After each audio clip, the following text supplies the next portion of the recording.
So the first question that I'm going to be tackling is in relation to the mind and the brain. So the mind I would equate with consciousness, a sense of awareness, a sense of being, life, spirit. Mind and consciousness are synonymous to me, and so is mind and spirit. Soul. I guess soul would be an individuation of consciousness, choosing to take form in a specific way.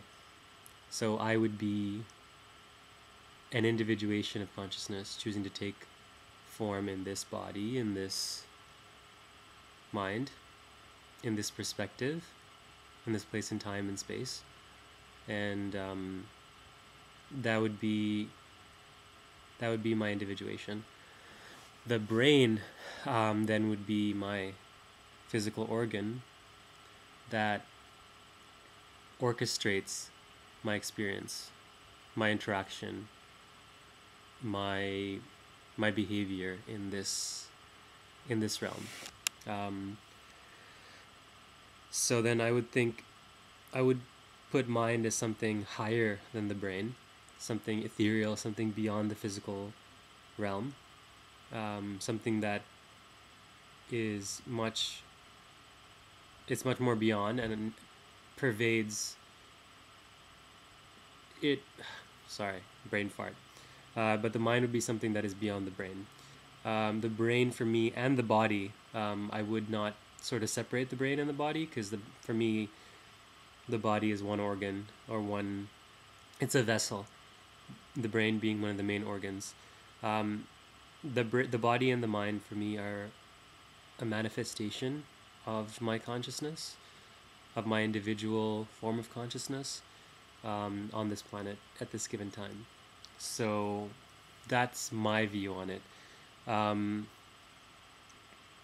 terms of this question and how it relates to psychology, I think psychology puts an overemphasis on the brain and physical matter, mostly because it's trying to compete with the other natural sciences, and it's also trying to be very close to a natural science itself.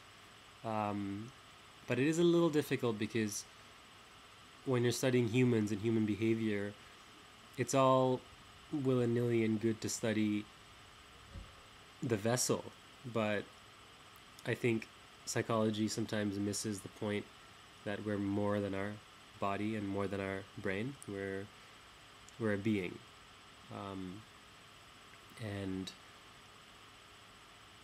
I don't blame psychology for struggling with this, because it's really hard to quantify and study mind or our consciousness, because it's something that cannot be touched. Maybe indirectly it can be studied, which is what psychology, I think, aptly tries to do, but it is difficult.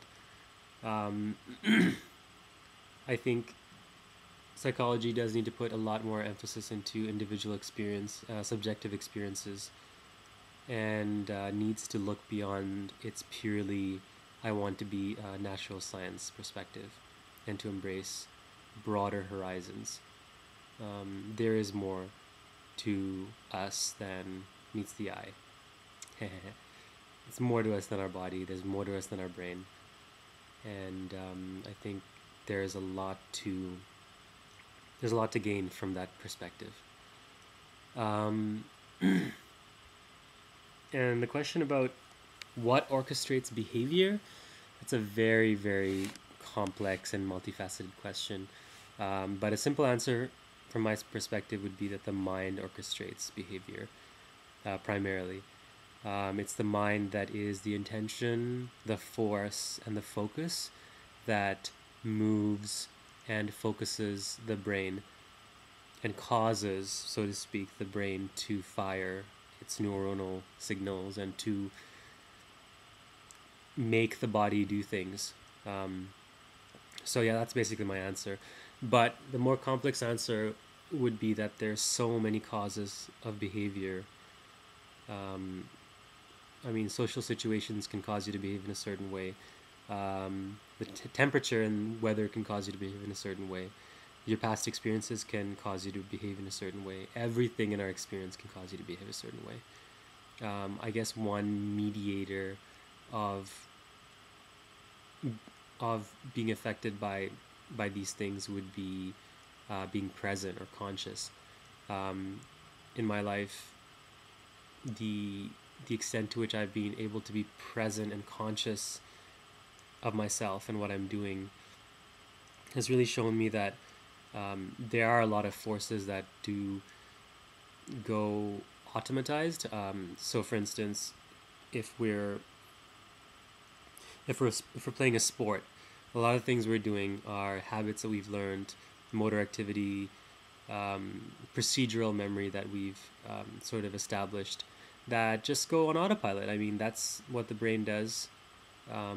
Obviously, our conscious experience has a lot to play with it. The ball is always moving in a certain way, so we have to react in very novel ways. But a lot of the things we do are very automatized, and that obviously helps us as organisms function, so that we can focus on other things. We can't focus on everything in our environment, so a lot of things do have to be automatized. So a lot of behavior is automatized, but to the extent with which we are able to become conscious and